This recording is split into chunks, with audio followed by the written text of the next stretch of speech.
of the controversies of Dumbo stems from the crows that sing the When I See an Elephant Fly song, which is one of my favorite, I think probably my favorite song in the movie. It's great. It is. It's fun, it's silly, it's catchy, it's a good song. It's very clever, too. It is very clever. It's very, very punny. It's punny.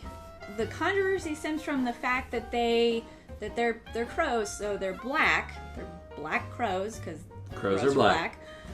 But they're also voiced by African American men.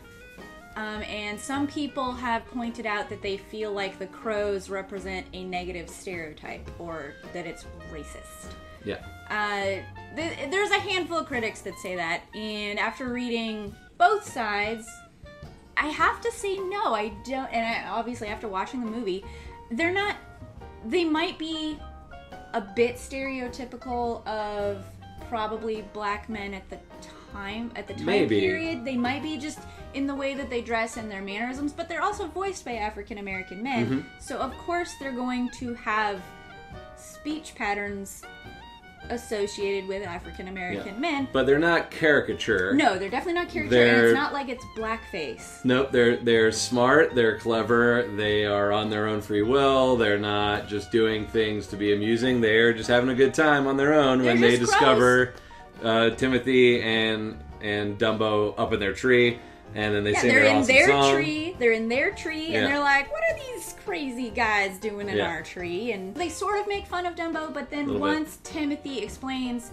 hey, we've had it rough. Dumbo's had a hard time. It's like, he's just a little guy, and you're making fun of him. Don't kick him while he's down. Yeah.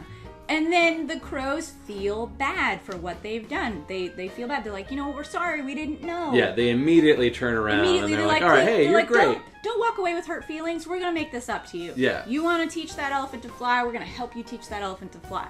So they're not negative stereotypes. There's probably some stereotype stuff there if you look really hard for it. Right, and I can understand where if you just casually saw this, you might feel that it might be something of that nature, but after inspection and watching it, no, they're just characters, and they're great, and they're delightful characters. Yeah, and they're not blasting one thing or another. They just behave the way they are because they're characters. It's not like an Uncle Remus situation here. They're just crows, and they're awesome. They're all different. They're not all the same character. They're all different characters. So I think the complaints that the crows are racist, I don't think it holds a lot of water. Real thin.